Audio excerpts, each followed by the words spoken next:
Aaron Edelheit, welcome to the show. Thank you so much for having me. So you just put out a book called The Hard Break, The Case for the 24/6 Lifestyle, not the 24/7. Before we get to the impetus behind, well, actually, this is the impetus behind the book. You start off the book talking about a moment in your life. You're a finance guy. You've been doing, and you have running investment properties, a company that manages investment properties. So super, motivated, type A. But there's this moment you found yourself. You were sobbing in the shower, and you just thought your whole world was falling apart. So tell us about that moment. Yeah, so it was actually kind of a pivotal moment in my life. So it's normally you're not people aren't too keen to talk about when they have kind of a emotional breakdown, but this is actually before I started owning rental properties and managing them. But I had started managing money for people and investing it in the stock market at an early age of 23, and started seeing really tremendous success. Started in 1998, and for 4 years, even through the dot-com crisis, I was a golden god. I averaged like 25% a year positive returns. The whole market was going down, and I formed my own very small hedge fund, and things looked to be taking off. And then suddenly a bunch of things started happening, really just kind of life things, where I had a relationship, personal relationship, and we broke up, and I had taken on a business partner. We started fighting, and then that broke up. And then I got sick, and doctors didn't know what was wrong with me. And eventually it was kind of misdiagnosed appendicitis. And out of this, and then suddenly my, not surprisingly, my business returns started falling. And suddenly I wasn't outperforming. And I was still very young at this point, as 27, 28. I didn't realize it's actually normal to underperform for some periods of time. I mean, I wasn't mature enough. Warren Buffett has had periods where he hasn't done so well, and it's actually normal. But the combination of all those events really put me in a tailspin, and I found myself crying in the shower and kind of not knowing what to do. And I kind of got myself out of it. And my first thought really was, well, I got to double down on work, right? My returns, my results are not what I expect. So I've got to do more. I've got to work even harder. And what I found is that wasn't helping anything. And it really wasn't. It took me a little bit, but it wasn't until really out of desperation that I said to myself, well, maybe the problem isn't that I'm not working enough, but maybe the problem is that I'm working too much and I'm too invested in it. And so really out of desperation, I decided in 2005, what I'm going to do is I'm going to turn off, and at this point it was a BlackBerry. I'm going to turn off my BlackBerry on Friday night, right before I go to bed. I'm going to try to make it till noon on Saturday. This is how addicted. I'm still addicted to my phone, but this is how addicted I was at the time. It seemed like a heroic task, right? Like, how could I possibly have my phone off for 4 or 5 hours? And I did it. And then after a couple of weeks, I said, well, maybe I can make it till 2 or 3. And I did. And then after a couple of months, I said, why can't I do it a whole day? And really out of that kind of experiment, it just transformed my whole life. And now I've been doing it for over 13 years. It's the best thing in my life. And it enabled me to have all of the success that I had after. So what caused me to start crying in the shower? My portfolio was down 5%. That's ridiculous, right? Like, there's just absolutely no perspective there. So now fast forward to 2008, when you have real problems, right? The financial crisis, markets are down 30 or 40%. But now instead, I have a stronger foundation, which we can talk about later. And now I'm a stronger person. So I was able to say, wait a minute, there's opportunity here. And so in the heart of the financial crisis, started buying foreclosed homes, fixing them up and renting them out in 2009, and grew that from 16 rental homes to 2,500. And I was able to then, as I say in the book, up and down through the book, the whole time, shutting completely off from work and technology from Friday to Saturday night, and then selling the company for $263 million to a public real estate investment trust. And I can tell you is that if it wasn't for me taking off a day every week, I would not have been able to find that opportunity, have the stamina to see it through, to go through the ups and downs. It would not have been possible. So after I sold the company, I started working on this book. It took me 3.5 years, and I wanted to definitively make the case. Because the other thing that I saw from my company is that I saw all these work practices inside and outside the company, from having about 100 employees to over 126 investors, a board of directors, investment bankers, contractors, etc. But you basically implemented a Sabbath practice in your life. That's right. Before we get there, before we talk about what a Sabbath is and what it can look like, let's talk about the problem that you were facing, because you're not the only one that's this is happening to, where you work all the time, you're not getting the results you think you should get, so you think the solution is, well, I should just double down on work. And you highlight all this research that says that Americans, particularly middle class, upper class Americans, people who are doing like knowledge type, like lawyers, doctors, creative types, they feel like they're working more than ever. So how many hours are Americans working on average these days? So it's not so much that we're working more hours per se, but it's that we're constantly connected. That's one of the biggest problems. We're constantly connected and we're on call. So if you think about it, when you have your phone on and you're connected to your phone and your computer and your email, you're basically on call to every business contact and every social contact that you've almost ever met, through Facebook, through Twitter, through email, through Slack. Everyone can reach you at any time.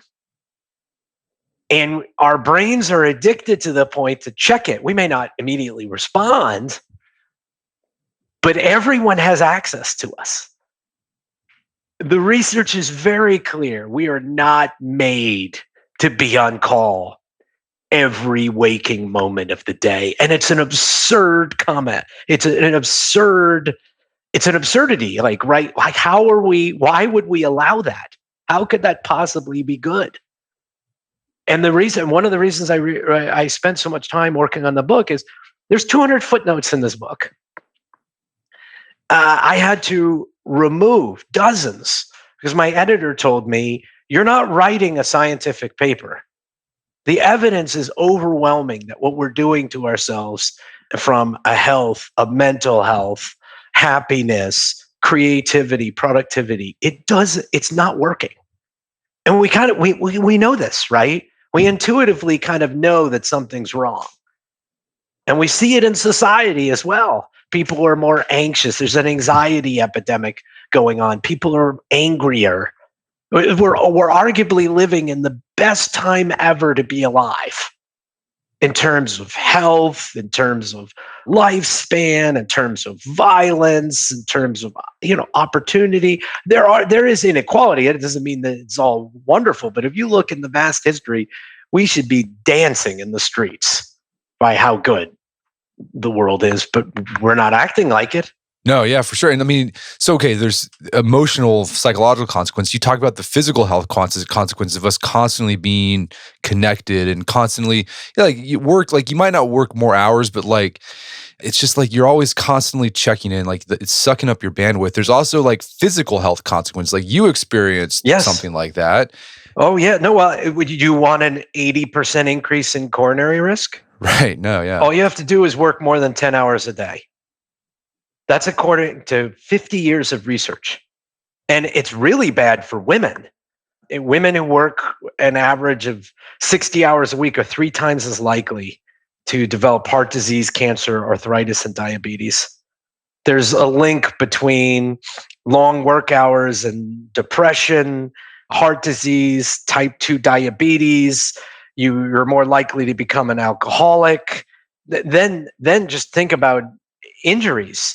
There's a German study that showed that after the eighth or ninth hour of work, you have a substantially higher risk of injury on the job.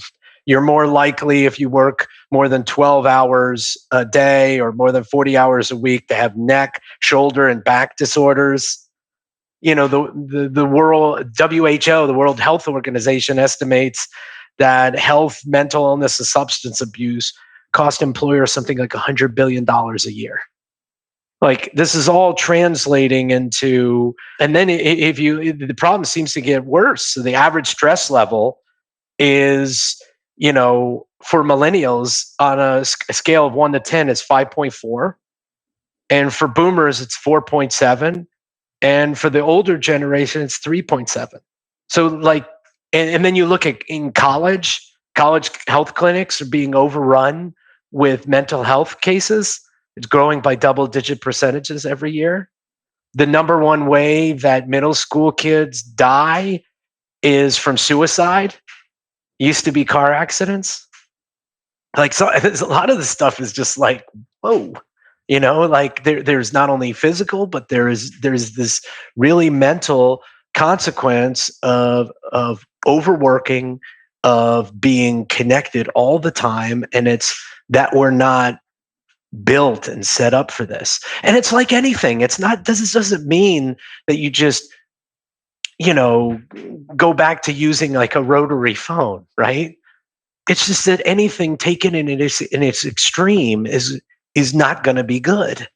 And then it also seems there's like a lack of perspective. And you also highlight, some startup culture that exists where it's either you succeed or you're a complete failure if your startup doesn't succeed. And all these guys, there's been a couple high profile cases of, startup founders whose startup didn't do so well and they ended up committing suicide. That's right. And this is probably the number one reason that I wrote the book is there is this pernicious myth that you need to grind and burn yourself out and go to a level that is almost like martyrdom to succeed. And it's not true. And not only is it not true, but there are tremendous negative consequences to doing this. Family life, mental health, physical. And I profile a series of people, including one of the co-founders of Facebook, that has severe regret. Dustin Moskowitz, severe regret that the way he worked. And he said, I could have done a better job. I could have been a better boss. And in fact, he took those lessons, and when he co-founded his next company, Asana, which is, I believe, the number one company to work for in America, and I think they have a $3 or $4 billion valuation. Ironically, it's a productivity software tool. You work like 9 to 5. There is, strong encouragement on mental well-being and on setting boundaries at work. It is a new company, and he started it from scratch, and now it's being very successful.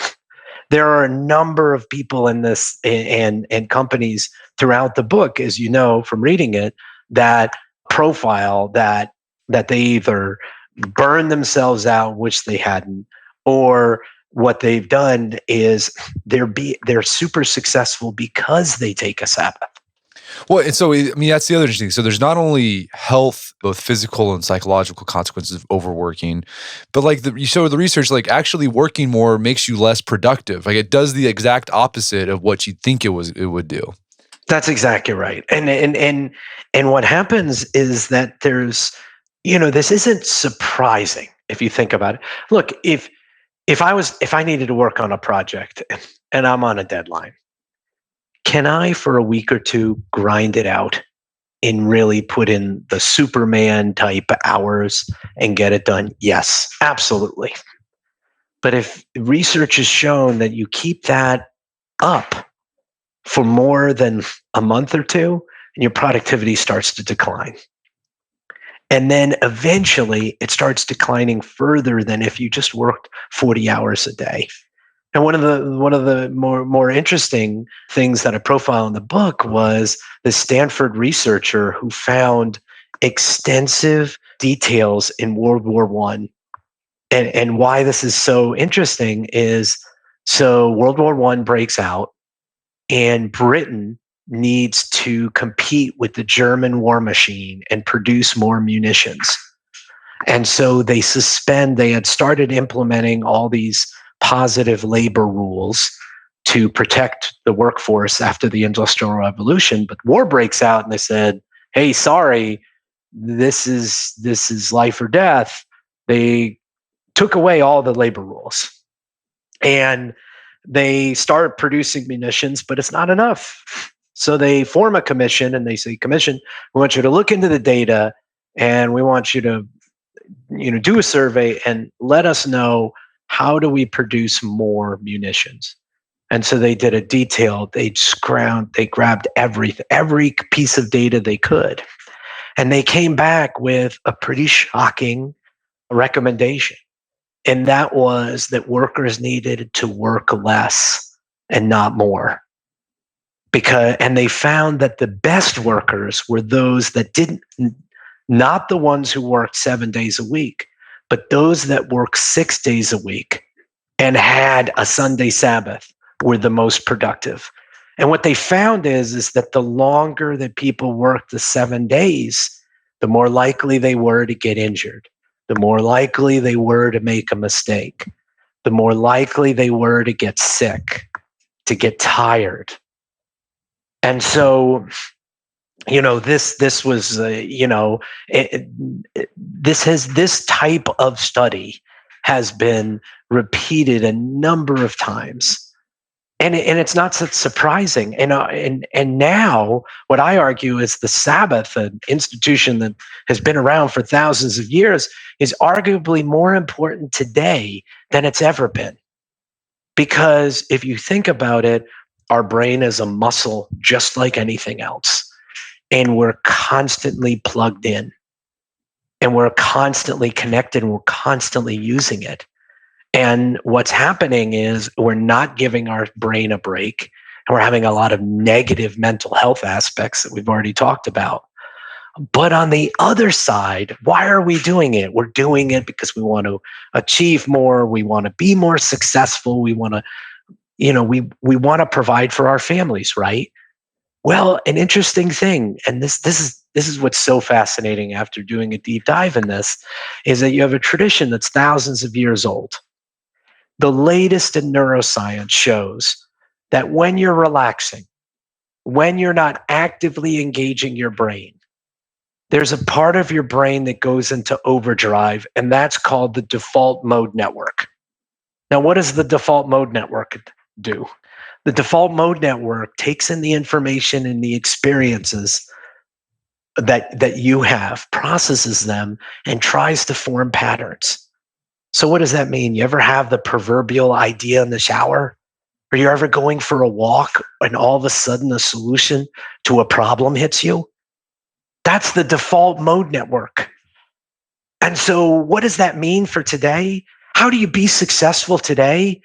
Well, you've got to be more creative. You got to be more innovative. You got to be a better problem solver. It's not about taking in more information. It's about what do you do with information.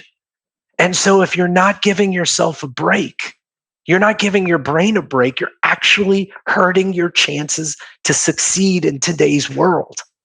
Okay, so let's okay. So obviously, We're overworking, not good for you. Taking breaks are actually beneficial. Let's talk about this idea of Sabbath. As you said, it's been around for thousands of years.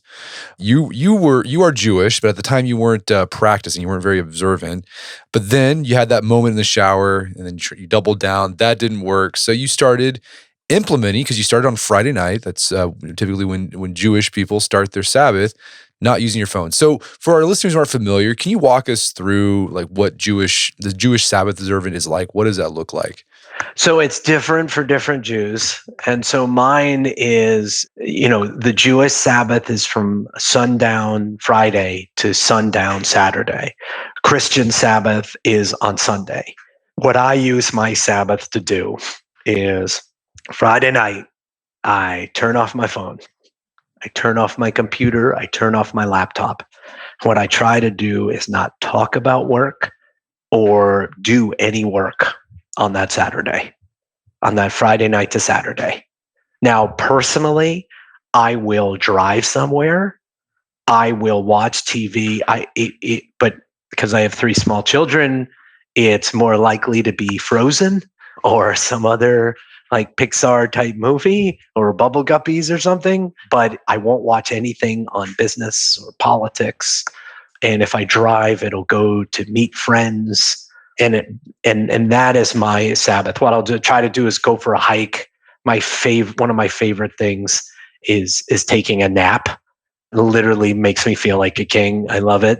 And what I try to do is just really connect with my family and friends during that Sabbath. There's other Jews who it's a much more religious day. They, some of the more religious Jews will turn off all like electricity, or they'll leave certain lights on and stuff like that. For me, it's more of a I'm taking the more personal side for me to just connect with myself and my family.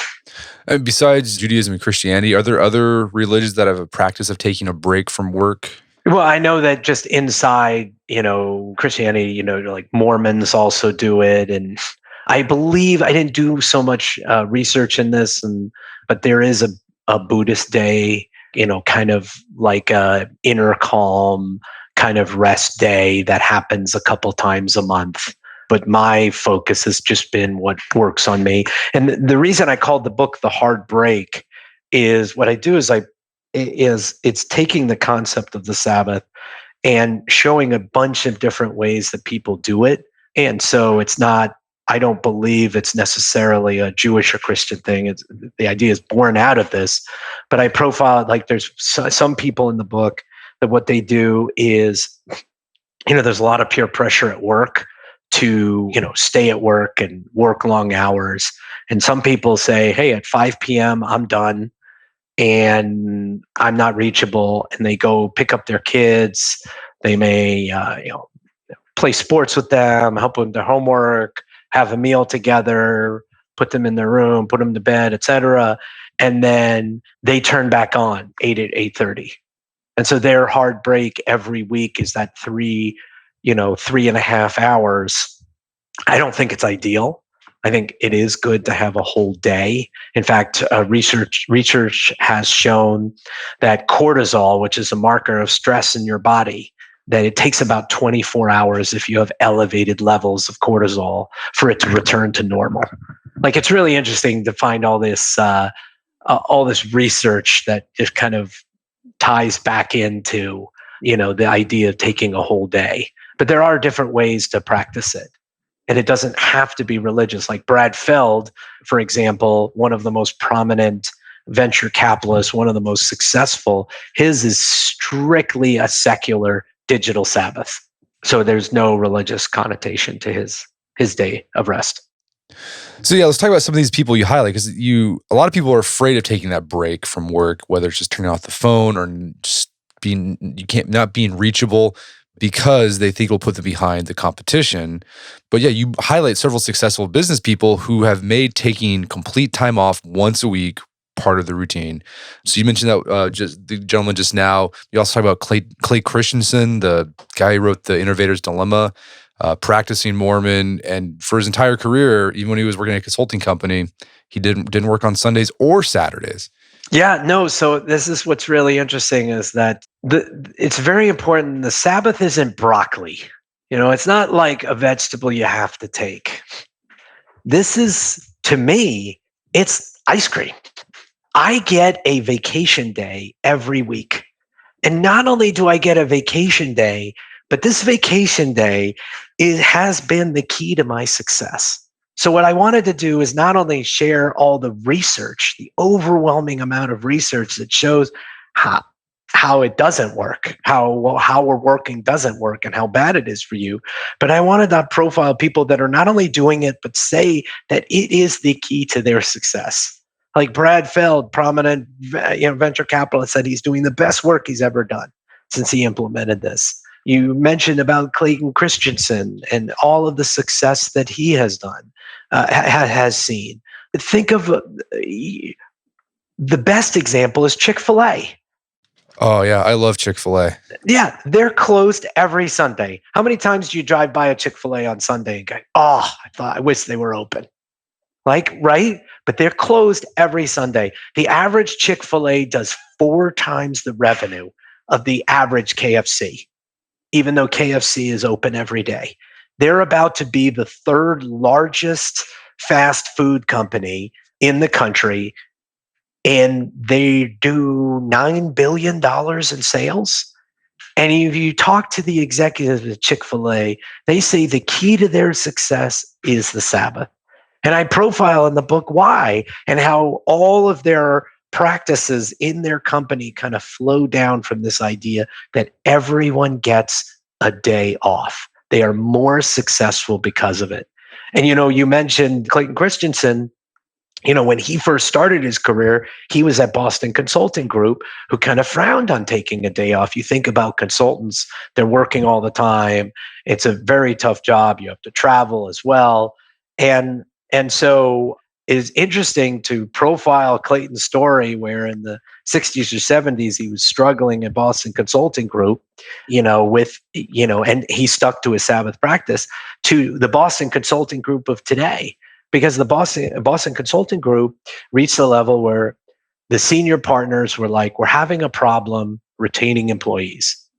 They're burning out. They're using our company as a stepping stone.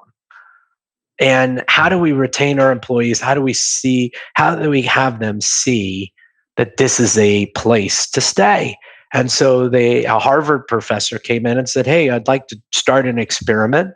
We'd like to try and see what happens if some of your consultants take a day off." And so the senior partners were like, "Yes, you'll find a team, and we'll monitor them and see how they do."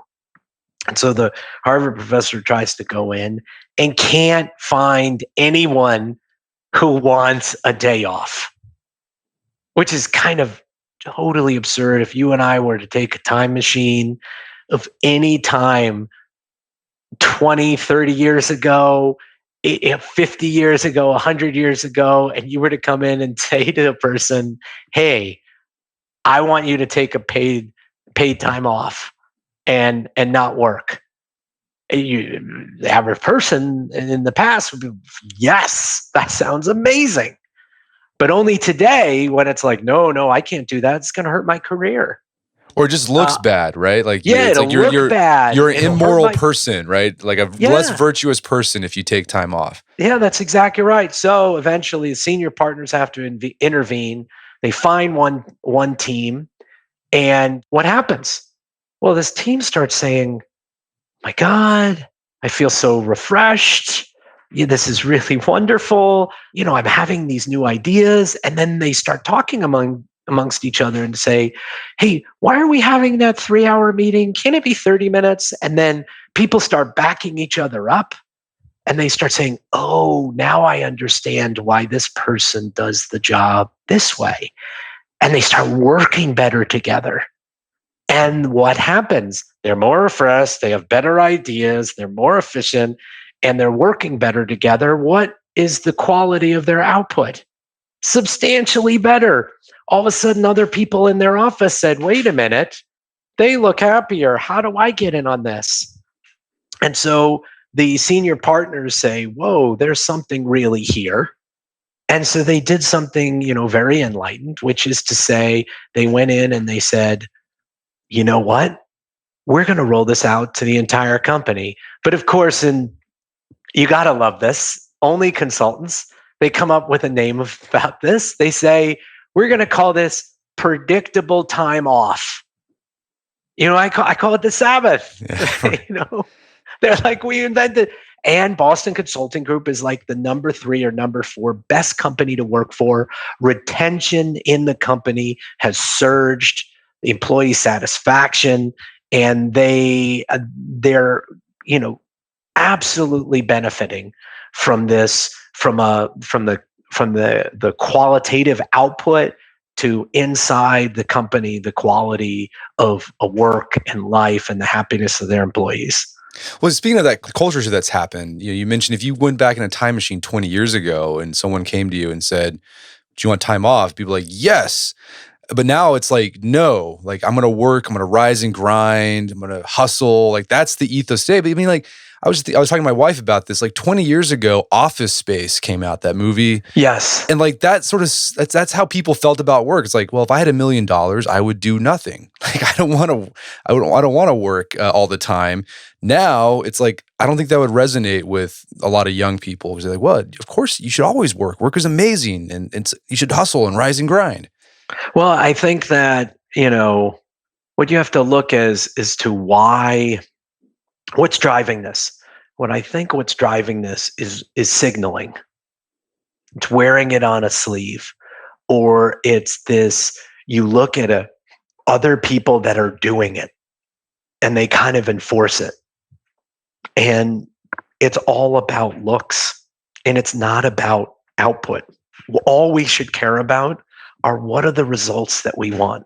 How do we want not only the results from our business life, but our personal life as well? And so it's like, I have 3 young kids, and my wife has taken the phone from my hand and thrown it in the front bushes of our house. That's how upset she's been. And still, with how I use my phone, she complains that she only sees the top of my head. It has helped save my marriage and my relationship with my wife, that she knows at least one day a week she gets all of me, not a distracted me. There was a wonderful article in the Atlantic talking about how parents are now spending more time than they've ever spent with their children. But the quality of that time is garbage. It sucks. Why? Because they're distracted. They're not really there, and our kids know it. When I sit on the floor with my daughter, my 5-year-old daughter, and we're playing, and then she does something cute and I want to take a picture, or I want to turn on her favorite song. So I go to my phone, right? Because everything's on my phone. And I go to do it. And then I look, oh, I got an email, got a text. I wonder what's going on. And it's 5-10 seconds. And my daughter will turn to me and say, Papa, will you play with me? And my first reaction is like, I am playing with you. I'm here. I'm right here. But she knows she doesn't have my full attention. And on that Sabbath day, there is no distraction. There is no, I am there. And I can't tell you is that everything in life comes from relationships. All of our satisfaction. Look, now obviously past a certain dollar amount, you want to make sure that that you have a roof over your head and you have a job and you're paying the bills and stuff. But once you get past that, all of the satisfaction in life comes from relationships. So don't you want to have one day where you just get to focus on those relationships, the most important? Don't you want to just have a lunch or a dinner with friends or family and not be distracted or feel like you have to go run to something else and something else and something else? No, yeah, I think a lot of people would like to feel that. So let's get to some brass tacks here of how we can start implementing this in our lives. So how do you go about setting up a Sabbath for somebody? Because I imagine it takes some prep work to get it, Yes. make sure in place. So what does that look like? So The number one thing I recommend is baby steps. Is don't jump in with both feet. I don't think it works with diets. I don't think it works with a, many things that you start going to the gym and you're going to be like, I'm working out every day. It just doesn't. You're not going to keep it up. It's not sustainable. How do you make this sustainable in your life? And to me, it's you take baby steps. So how did it work for me? I started with 4 hours on a Saturday morning, having my phone and computer off. And so what I recommend is people start, doing it and prep beforehand. Let people know, where you're going to be, that you're going to be off. You set the expectation in advance. Anything that you need to get done, you get done in advance. And then there's just tips and tricks that you can do. A lot of people don't realize this, but let's say you didn't want to have your phone completely off. You can put do not disturb on your phone. Turn off all notifications. And if you put up do not disturb, at least on the iPhone, if someone calls you twice within 5 minutes, it'll ring through. So if you really need to have that phone on, you can keep it on. The other things, just tricks. I have, as I said, I have 3 small kids. 2 of them have some ongoing health issues. They're doing well, but there's been times when my wife and I have to separate on a Sabbath for a variety of reasons. And what we'll do, we'll switch phones. There's nothing on my wife's phone there's no work email, there's no Twitter, there's none of the social media is mine. And it's just a phone. You can also get, if you think of the movie, you can get kind of like an old flip phone to use just for the Sabbath, And there's a bunch of little things to think about, like how are you going, because what keeps people connected is fear, right? The fear of what happens if X happens, or someone needs to reach me, or one, I can tell you very little happens on Saturday. And from a business perspective, there's very little. And if you're so critical that you need to be on 7 days a week, something's wrong either with your job or the business that you're running, because that is not sustainable. And what happens if you get sick or get hit by a truck, or your business is going away? You're describing there's no redundancy in your business. And going back to is that this is what a lot of very smart entrepreneurs are starting to realize. Building redundancy into your business is actually really good. So giving people days off is ways to find where there are problems in your system. That if someone can't take a day off, then that's a problem. But so those are some of the ways. The other ways is make it enjoyable. Do this. Remember, this is not meant to be, kind of this painful medicine you have to take. This is supposed to be a vacation. This is supposed to be a day of rest. What are you going to do on these days? Some of the days I do is I just read for pleasure. I'm not reading to improve myself. Constantly I'm, reading blogs, like The Art of Manliness, or, I'm reading books and productivity stuff and trying to, how am I going to make myself better and better? You know what I don't do on Sabbath? On the Sabbath, I don't do any of that. I read like science fiction and stuff purely for fun. I take a nap. I go for a hike. If I'm going to do an activity, there's just one activity. Because remember, the Sabbath is meant to be different than every other day. So the last thing you want to do is turn off your phone and then say, I'm going to pack in 7 or 8 activities and I'm going to run from one thing to another. That's not a Sabbath. Right. You don't want to make it a chore. Yeah, that's exactly right. It's you're meant, it's meant to be this, you're getting time back. You're getting time back. You're getting this gift of time, which we all know is just flying by so fast. Enjoy it. No, for sure. Yeah. Sabbath was made for man, not man for the Sabbath. Like Bake it free, like, and make it a refreshing day for yourself. So yeah, I mean, like, so it sounds like a lot of things you can do. Reconnect with family, and that could be one of the things you talk about is like call your parents, right? Because you probably don't see your parents. Use that day where you call them or FaceTime, whatever it is you want to do with that. I didn't know this. You talk about in Jewish tradition, like Sabbath is a day to have sex, which had no That's clue exactly that was right. a thing. So I profiled Senator Joseph Lieberman, who was almost vice president, and he talks about it in his book. Again, it comes from this idea that it's supposed to be enjoyable, that it's actually a commandment. You're actually supposed to have sex on the Sabbath. So when you talk about, for me at least, connecting with your family, connecting with your spouse, connecting with friends, it's meant to be enjoyable. So and the other thing is, make it your own. What do you not get to do during the week that you would like to do? There's some people who are like, you know what I love to do? I love to go out and garden. Or, they've asked me like, hey, is it okay if I mow the lawn? And it's like, I really enjoy it and I zone out. And I'm like, yes. I always wondered, why do so many Silicon Valley founders and venture capitalists are surfers? And then it hit me after talking to them of why they're constantly rushing out to do it. That's their little Sabbath. What can't you do when you're surfing? You're not on your phone. You're not working. You're in this kind of zone. You're into nature. That's another thing. Go out into nature. Go for a hike. Go do something that is out there that will fulfill your soul. So taking daily or weekly breaks is something we can do easily, or I mean, maybe not easily at the beginning, but it can be done. But you also talk about within the Jewish tradition, there's this idea of sabbaticals where you take an extended break. That sounds like a vacation, but unfortunately, more and more Americans are taking less and less vacation.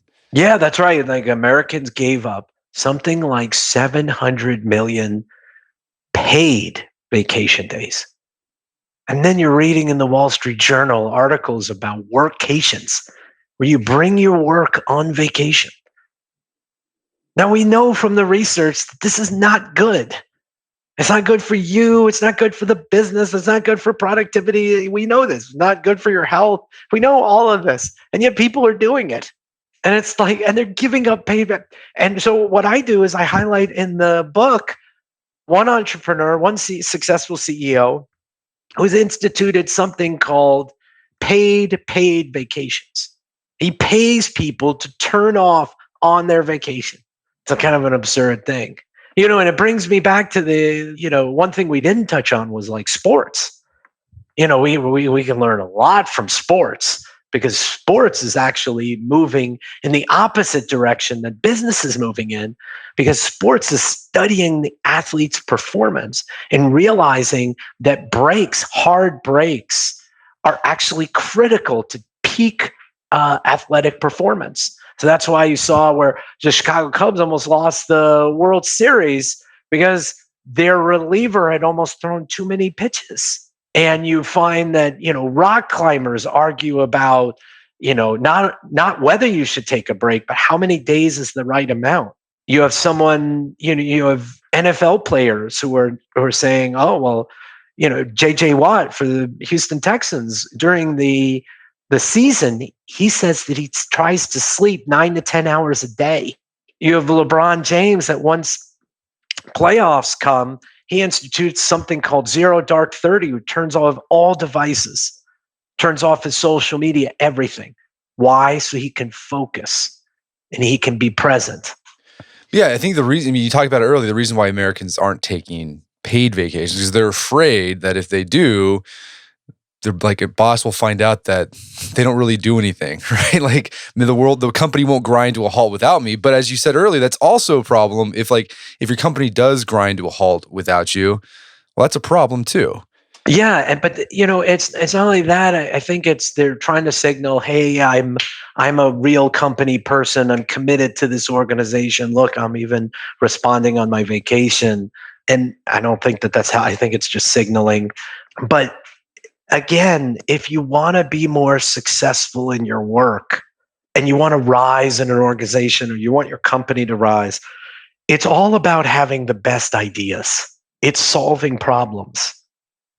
It's being creative.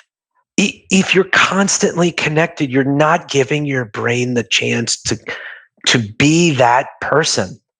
And one of the best examples I cite in the book is probably the most innovative musical to come around in decades, Hamilton. How was it created? Well, Lin-Manuel Miranda had a successful Broadway show, decides he's going to go on vacation. He's at the airport bookstore and picks up the biography of Hamilton by Ron Chernow and brings it with him on vacation. Now, who in their right mind would come up with a musical about a Treasury Secretary of the United States rapping with a multiracial cast? And that would take the world by storm. Well, you can only come up with something like that if you're giving your brain the chance and you're on vacation. So take vacation. It's good for you. It's good for business. It's good for your career. I love it. So yeah. But how do you talk to your employer about this? Because maybe you have a boss or you work for a company where they have, policies where they want you to take off, they want you to take vacation, and that's there. But what if you work at a place that doesn't have that, where the ethos is you work all the time, even when you're on vacation, you got to be reachable? How do you have that conversation with your employer and say, maybe that's not the best thing for the company by having that policy? Well, you could give them my book. That's one. There you go. But two is you have to ask yourself, do you want to work for that company? Is this the right company? Is this the right culture I want to be around? Is this going to bring out the best in me? And is this going to be best for my family and my personal life? I mean, you can try and talk to your boss, say, hey, look, I'm committed. I'm working. I'm a hard worker, but I just need to, come this time, I'm going to be off. You can say that. And if you get a negative reaction, then you have to decide, do you want to be at that company? But, I work on Sunday. Sunday's a work day for me. And just think about it. If I can't get my work done in 6 days a week, something's wrong. No, for sure. Okay, so it's a gut check. So you can do the conversation. If it doesn't go the way you want, you might have to decide, well, this isn't a great place for me, and you go find something else. I mean, I think that's your real... That's your alternatives. And luckily now we're in the type of economy and shortage of workers, shortage of skilled workers, where this is the time that, if ever there was a time for you to, think about, where you want to be and how you want to live your life, now's the time to do it. And I think employers are starting to realize this, but I think beyond just the employment situation, I think more and more employers are realizing that something has to change. They're realizing that burnout is a problem, that sickness, that mistakes at work, that it's just not helpful. Because more and more of our jobs is about processing information, problem solving, and being creative. Well, Aaron, this has been a great conversation. Where can people go to learn more about the book and your work? So they can go to thehardbreak.com is my website. They can also find my book on Amazon, The Hard Break, The Case for a 24/6 Lifestyle. And they can also find me on Twitter at Aaron Value, AARON, and then Value. Fantastic. Well, Aaron Edelheit, thanks so much for your time. It's been a pleasure. Thank you so much for having me. My guest today was Aaron Edelheit. He's the author of the book, The Hard Break, The Case for a 24/6 Lifestyle. It's available on Amazon.com. Also, check out our show notes at aom.is/hardbreak, where you can find links to resources where you can delve deeper into this topic.